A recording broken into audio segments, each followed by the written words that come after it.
Hari itu juga jasad kakek Theo dikebumikan.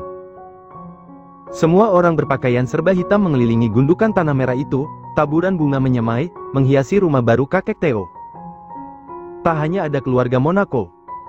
Ken, Zoya dan kakek Abian juga turut datang. Sebagai penghormatan terakhir pada kakek tua itu. Di samping peristirahatan kakek Theo, Imelda terus menangis dengan didampingi sang anak, Nora. Imelda tersungkur di atas tanah, dan memeluk gundukan itu. Dia terus menggelengkan kepala, karena dia tidak akan pernah rela, orang yang senantiasa memanjakannya, dan memberikan semua yang dia mau, meninggalkannya begitu saja. Papa, kita pulang. Jangan di sini, kita pulang, Pa. Rancaunya sambil sesenggukan. Air matanya seolah tidak akan pernah habis, karena dari sejak kakek Theo dinyatakan meninggal dunia, sampai sekarang tangis Imelda sama sekali tak mereda. Dia begitu terpukul, di hari yang sama Raymond menceraikannya, sang ayah justru pergi untuk selama-lamanya. Tidak ada lagi yang bisa membelanya, dan menahan Raymond agar tidak pergi dari sisinya. Kini, raga saja tidak cukup menjadi alasan agar Raymond mengurungkan niat untuk mengakhiri hubungan mereka. Dan semua itu adalah salah Zoya. Ya, semua itu karena kehadiran Zoya yang begitu tiba-tiba. Semuanya menjadi hancur berkeping-keping, nyaris tak tersisa. Di tempatnya, Ken senantiasa menggenggam tangan kekasihnya, dan hal itu disaksikan langsung oleh Raga. Kini, dia mengerti kenapa ayah angkat gadis itu sangat posesif pada putrinya. Itu semua karena mereka memiliki hubungan, lebih dari sekedar ayah dan anak. Raga tidak bisa berpikir sampai ke sana, tetapi begitulah kenyataannya. Dia benar-benar tidak sanggup untuk bersitatap dengan Zoya. Dan setelah ini, dia pastikan dia takkan pernah melihat gadis itu lagi. Dia berencana untuk meninggalkan ibu kota, dan kembali mengejar cita-citanya. Kemana saja, asalkan dia tidak bisa bertemu Zoya. Kek, aku dan Zoya pulang dulu, ucap Ken pada kakek Abian yang masih setia menemani keluarga Imelda yang tengah berduka. Pria tua itu mengangguk pelan, memberi jawaban. Tetapi sebelum Ken dan Zoya melangkah pergi, suara seorang pria menghentikan langkah mereka. Tunggu! Teriak Raymond. Sudah begitu lama waktu berlalu, dia belum juga mendapatkan maaf dari Zoya. Bahkan bertemu saja tidak, gadis itu benar-benar memiliki sifat keras kepala seperti dirinya. Raymond melangkah dengan tergesa menghampiri kedua orang itu. Dia tidak bisa terus seperti ini, hidupnya tidak akan merasa tenang jika Zoya belum bisa menerimanya sebagai seorang ayah. Sungguh, dia menyesali perbuatannya. Zoya, panggilnya saat dia sudah berhadapan dengan putrinya. Dia memandang lekat wajah Zoya yang mirip sekali dengan Elina. Dan perasaan bersalah itu semakin menelusup ke dadanya. Zoya bergeming, sementara genggaman tangan Ken semakin terasa kuat. Seolah mengatakan bahwa dia tidak akan melepaskan Zoya pada siapapun, apalagi pada pria yang berdiri di depan mereka. Tidak akan pernah. Zoya, Papa ingin meminta maaf padamu, nak. Tolong beri Papa kesempatan, ucap Raymond dengan bibir yang bergetar lengkap dengan air mata yang mulai merembes, mengalir hingga ke dagunya. Papa tidak bisa seperti ini, Zoya. Untuk selamanya, Papa tidak akan tenang, sebelum mendapat maaf darimu. Maafkan Papa, nak, sambungnya diiringi isak yang mulai terdengar kencang. Dia tidak peduli pada semua mata yang mengarah padanya. Yang dia butuhkan sekarang hanya maaf dari Zoya. Dia sudah berjanji pada dirinya sendiri, bahwa dia ingin menebus segalanya, segala kesakitan yang dia torehkan pada Elina. Mendadak tubuh Zoya gemetar. Ludahnya mulai sulit untuk ditelan. Susah payah dia menahan air matanya. Namun, nyatanya tetap tidak bisa. Dia ingat semalam, saat Ken bercerita bagaimana perjuangan ibunya melahirkan sampai dia bertemu Maureen. Kemana ayahnya? Kalau saja Tuhan tidak mengirim orang baik, mungkin dia sudah berada di surga sekarang. Pelan, Zoya mengangkat kepalanya. Menatap pria yang sudah membuatnya bisa lahir ke dunia, tetapi menelantarkannya begitu saja. Demi hidup mewah bersama wanita lain. Tuan Raymond.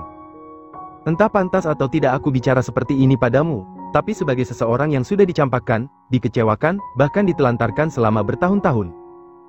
Aku minta maaf. Zoya menggelengkan kepalanya, aku tidak bisa menerimamu. Semua salahmu pada ibuku, biar jadi urusanmu dengan Tuhanmu. Dan untuk aku, kamu tidak punya salah sama sekali padaku. Karena sepertinya aku tidak akan pernah bisa memanggilmu dengan sebutan ayah. Bukan karena aku ingin membalasmu. Itu terlalu melelahkan, aku hanya percaya bahwa karma selalu datang tepat waktu, dan dia tidak mungkin salah alamat. Dan kamu juga perlu tahu, bahwa penyesalan adalah neraka jahanam selama kamu masih hidup, papar Zoya sesuai kehendak hatinya. Kamu tenang saja, kamu tidak perlu khawatir. Anggap saja aku memang tidak pernah ada, seperti saat kamu belum bertemu denganku. Karena sebentar lagi, akan ada orang yang akan menjagaku. Kamu juga tidak perlu menilainya sebagai seorang bajingan. Karena nyatanya kamu lebih dari itu. Aku lebih mengenal bagaimana calon suamiku, jadi jangan halangi pernikahan kami. Sumpah demi apapun, hatinya teramat pilu menjabarkan semuanya. Air mata gadis itu mengalir tak tertahankan, membuat kedua bahunya seketika bergetar, dengan dada yang naik turun. Ken yang senantiasa berada di sampingnya langsung menarik tubuh ramping itu untuk masuk dalam dekapannya. Dalam pelukan Ken, Zoya terisak kencang, meluapkan semua sesak di dadanya. Sementara Raymond terduduk, lututnya terasa lemas, hingga dia bersimpuh di hadapan Zoya. Benar-benar merasa tak berdaya. Bertahun-tahun hidup bergelimang harta, nyatanya tak membuat tidur Raymond tenang. Dia terus memikirkan Elina dan anaknya. Semua orang bilang mereka mati secara bersamaan. Tetapi hati Raymond menolak itu, hingga dia bertemu dengan Zoya, terungkaplah segalanya. Maafkan Papa, Zoe. Maaf. Lirih Raymond dengan air mata yang tak terbendung. Sementara semua orang hanya bisa menonton pemandangan pilu itu. Kecuali seseorang yang ada di ujung sana. Dia justru mengepalkan tangannya kuat, merasa geram. Hingga tanpa diduga, dia mengambil batu yang kebetulan ada di dekatnya, dia berlari kencang dan menghampiri Zoya. Dasar gadis jalaang. Bug! Wanita itu melemparkan batu tersebut. Tetapi Ken tak tinggal diam, dia menghalau batu tersebut dengan punggungnya agar tidak mengenai tubuh Zoya. Mama! Imelda! Teriak ketiga orang itu secara bersamaan. Nora langsung menghampiri Imelda, yang kala itu langsung dicekal oleh Raymond. Dan disusul oleh raga yang menghadang, dia merentangkan tangan untuk melindungi Zoya. Lepaskan aku, biar aku cabik-cabik wajahnya. Dia itu wanita murahan. Dia yang sudah menghancurkan keluargaku dan membuat papa mati. Teriak Imelda sekuat tenaga. Dia seperti sudah kesetanan. Cukup Imelda. Ma, cukup, Ma. Aku tidak akan pernah merasa cukup jika dia belum mati, dan menyusul ibunya ke neraka. Pelak. Satu tamparan dia dapatkan lagi dari Raymond membuat matanya memicing tajam, dan akhirnya dia kembali menangis. Kenapa, Ray? Kenapa kamu menamparku? Harusnya kamu tampar gadis sialan itu. Karena kamu sudah keterlaluan. Bentak Raymond. Tak ingin meladeni drama keluarga itu, Ken segera mengajak gadisnya untuk pergi dari lokasi. Sementara keributan itu terus berlanjut. Imelda dan Raymond kembali adu mulut dan tarik urat. Jangan pergi kamu jalaang. Pekik Imelda, dia meronta hendak menghampiri Zoya dan mencakar wajah gadis itu, tetapi orang-orang di sampingnya tak tinggal diam. Mereka terus menahan tubuh Imelda yang seperti memiliki kekuatan lebih. Imelda cukup. Jangan gila seperti ini. Bentak Raymond sekaligus mencengkram kuat dagu Imelda. Mendengar itu, Imelda kembali tergugu. Lalu tak berapa lama kemudian dia tertawa dalam tangisnya persis seperti orang gila. Sejak hari itu, Raymond tidak lagi tinggal bersama Imelda. Dia bahkan sudah mengajukan gugatan cerai ke pengadilan agama. Sesuai dengan tekadnya yang sudah tidak bisa dia ubah. Dan semenjak hari itu pula, kejiwaan Imelda semakin terganggu, dia kerap menangis sendiri, bicara sendiri, tertawa sendiri, marah-marah sendiri, pokoknya semua yang dia lakukan serba sendiri. Seperti judul lagu. Dan hal itu membuat Nora dan Raga merasa prihatin. Terkadang mereka ikut menangis, menyaksikan tingkah Imelda. Keluarga mereka seperti dihancurkan oleh bom atom yang memiliki kekuatan besar, sekali dijatuhkan semuanya langsung berantakan. Dari semua kejadian ini, sedikit demi sedikit pikiran Nora mulai terbuka. Sebuah obsesi dan ambisi untuk memiliki Ken perlahan sirna, karena kini di sampingnya ada pula seorang pria yang senantiasa menemaninya, dan menjadi tempat Nora mencurahkan segalanya. Dia adalah dokter yang kala itu memeriksa Zoya. Arsen namanya, dia adalah teman dekat Nora dari semenjak mereka SMA. Mendapati Imelda yang semakin hari kondisinya semakin buruk, Nora tak bisa tinggal diam. Akhirnya Nora pun menghubungi Raymond. Dia meminta bantuan sang ayah untuk menangani ibunya. Dan akhirnya semua orang sepakat untuk membawa Imelda ke rumah sakit jiwa. Hari-hari Ken dan Zoya semakin terasa indah, karena hari pernikahan mereka sudah ada di depan mata. Dan selama itu pula, mereka tidak pernah lagi mencapai nirwana. Mereka seolah tengah mengumpulkan tenaga untuk malam pertama mereka. Tepat hari ini, pernikahan Zoya dan Ken akan dilangsungkan. Seketika semua orang dibuat sibuk, karena membantu tim wedding organizer menyulap mansion menjadi tempat yang indah, bak istana. Semua persiapan sudah matang, undangan sudah disebarluaskan. Pernikahan mereka benar-benar diadakan besar-besaran. Dan itu semua adalah permintaan kakek Abian. Ken tidak menolak, karena dia pun ingin memberikan yang terbaik untuk calon permaisurinya. Bidadari tak bersayap yang menolong hidupnya. Zoya. Selama seharian ini, Zoya dan Ken dilarang bertemu. Larangan itu turun langsung dari mulut kakek Abian. Dan didukung oleh para asisten rumah tangga, juga para pengawal. Namun, bukan Ken namanya jika patuh pada ucapan pria tua itu. Selamanya, pria nakal ini hanya akan patuh pada ucapan Zoya. Itu juga kalau Zoya sedang marah.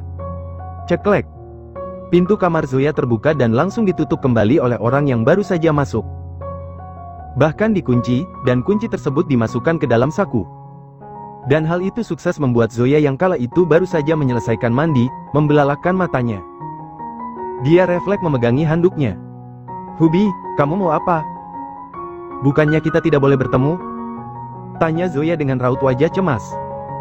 Pasalnya tim Mua sudah datang, dan menyuruhnya untuk bersiap-siap. Namun, Ken tidak mendengar alasan apapun, dia malah mendekat dan mengunci tubuh gadis itu di lemari pakaian. "Dari pagi aku belum melihat wajahmu, sayang.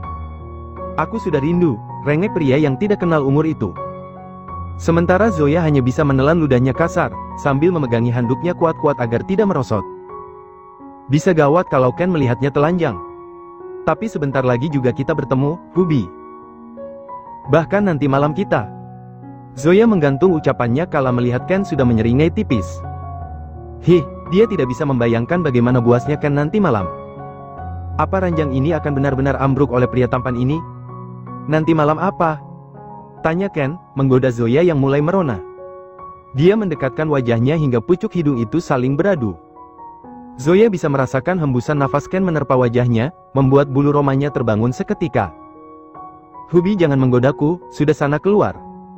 Nanti tim Mua mau datang.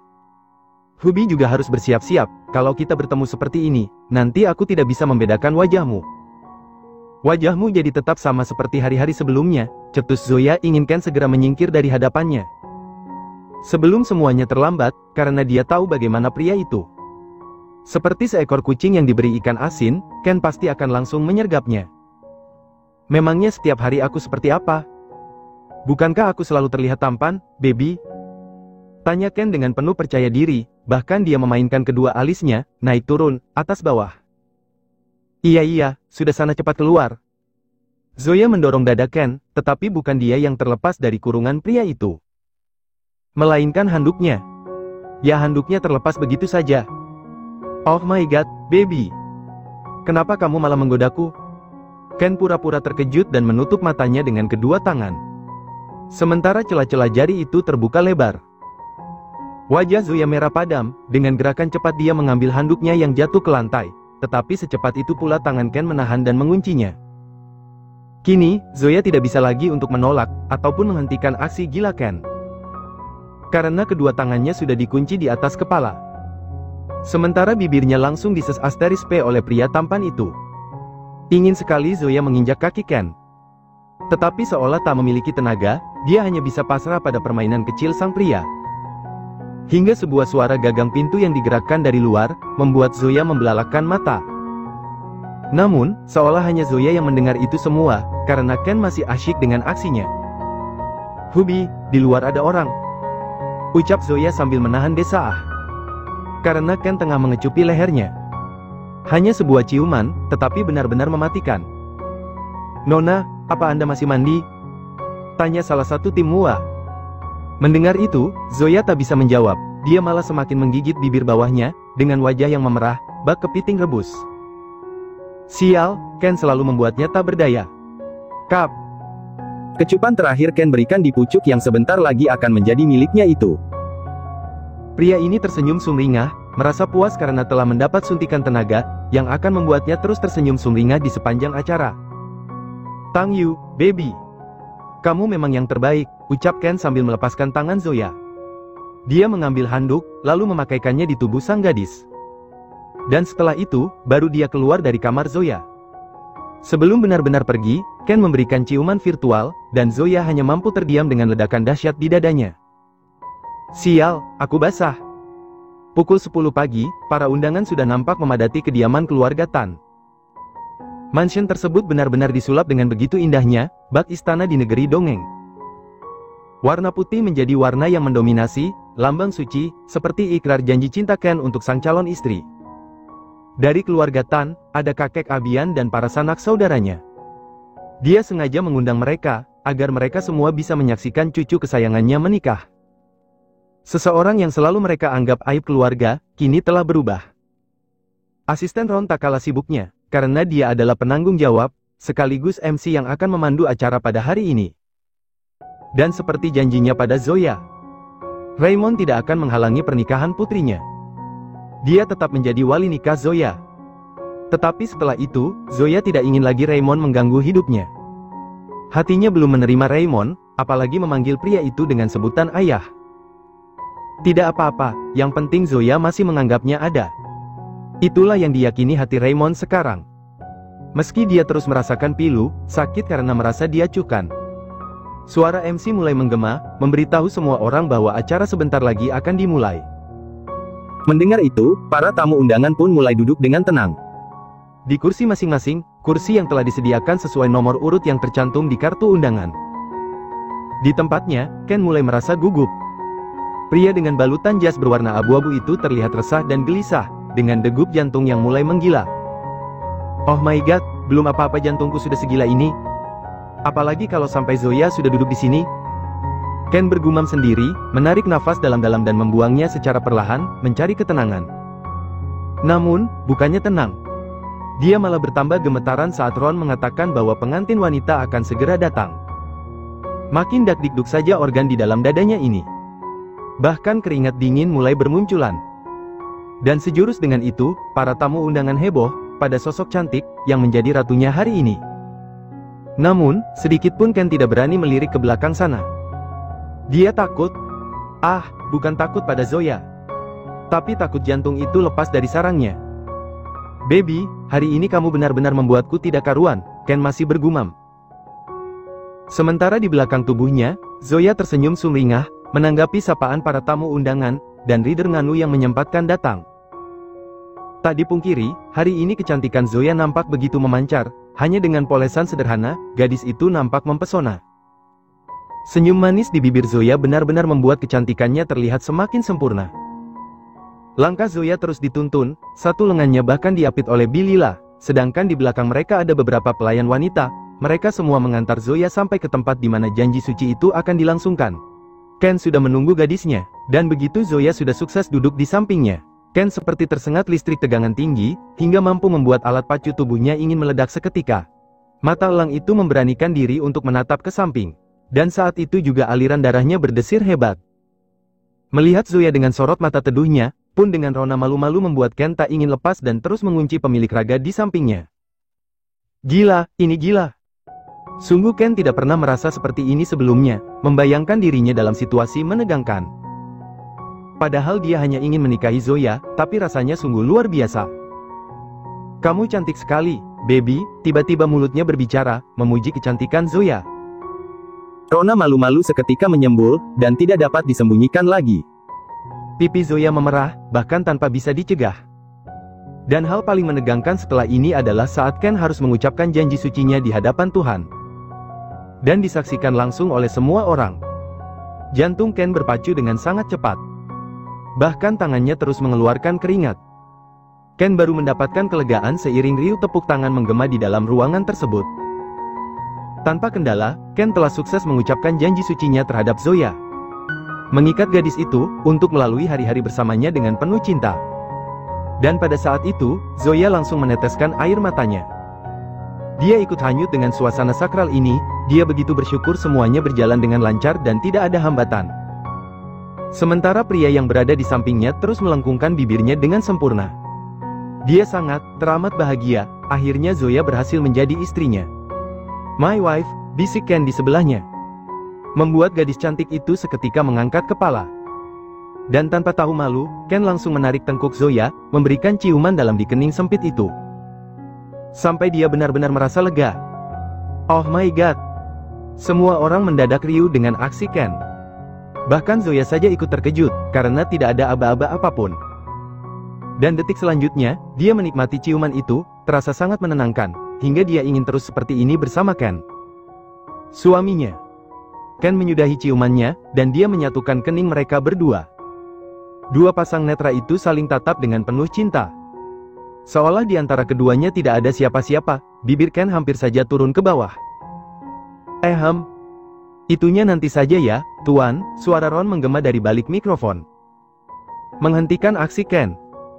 Dan hal itu langsung memicu bahak tawa semua orang. Bahkan kakek Abian tak berhenti terkekeh melihat tingkah sang cucu yang begitu kelewatan. Kelewat nafsuan. Ken mendengus kasar, dan menarik dirinya. Sementara Zoya hanya bisa senyum-senyum melihat kelakuan prianya. Dasar, Ron. Awas saja kamu ya. Tiba-tiba pria satu ini menjadi pendendam. Namun, yang di atas panggung masih terlihat santai. Setelah acara sakral itu selesai, MC mengumumkan agar mereka semua menikmati hidangan. Sementara di panggung sana, beberapa artis ikut memeriahkan acara. Para tamu mulai berebut naik ke atas pelaminan. Ingin memberi ucapan selamat pada Ken dan Zoya. Bahkan semua reader penganut piton raksasa rela mengantri sepanjang jalan kenangan. Tak ketinggalan, Raymond sudah lebih dulu mengambil posisi terdepan. Dia benar-benar tidak bisa menahan diri untuk tidak tersenyum bahagia, menyaksikan putrinya bersama Elina, menikah. Bahkan dia yang menjadi walinya. Berdiri di hadapan Ken dan Zoya. Membuat gadis cantik itu lagi-lagi merasa sesak. Setiap melihat Raymond, bayangan kesakitan ibunya selalu datang. Dan hal itu membuatnya tidak bisa untuk tenang. "Nak, selamat ya. Papa doakan pernikahan kalian langgeng, sampai maut memisahkan," ucap Raymond begitu tulus. Sekeras apapun dia menahan agar air matanya tidak turun, nyatanya tetap tidak bisa. Raymond menundukkan kepalanya. Merasa malu, karena sebagai ayah dia tidak pernah memberikan kebahagiaan apa-apa pada Zoya. Hening mengambil alih, karena Zoya pun seolah tidak dapat bicara. Ludahnya tercekat, dia seperti orang bisu, karena lidahnya terasa keluh. Dan Ken selalu menenangkan istrinya. Dia memeluk bahu Zoya, dan senantiasa mengecupi puncak kepala itu. Hingga Zoya menoleh ke arahnya. Mereka seperti bicara dengan bahasa isyarat, karena tanpa bersuara pun mereka dapat mengerti satu sama lain. terima kasih atas doanya. Semoga Tuhan mengabulkan doamu, balas Zoya dengan suara yang terbata-bata. Mendengar itu, Raymond kembali mengangkat kepalanya. Dia bahagia, teramat bahagia karena Zoya mau membalas ucapannya. Dan sekarang dia ingin menjadi si serakah. "Zoe, boleh papa memelukmu?" "Sekali saja, papa janji, papa akan pergi dari hidupmu setelah ini," ujar Raymond dengan deraian air mata yang semakin menderas. Dan pertanyaan itu sukses membuat tangis Zoya pecah. Bukan Raymond yang memaksakan kehendaknya, tetapi justru Zoya yang tiba-tiba menghambur memeluk pria parubaya itu. Erat, sangat erat. Dan dia bisa merasakan ketenangan yang lain. Sama seperti waktu itu, saat Raymond meminta Zoya untuk memeluknya. Pelukan seorang ayah. "Papa."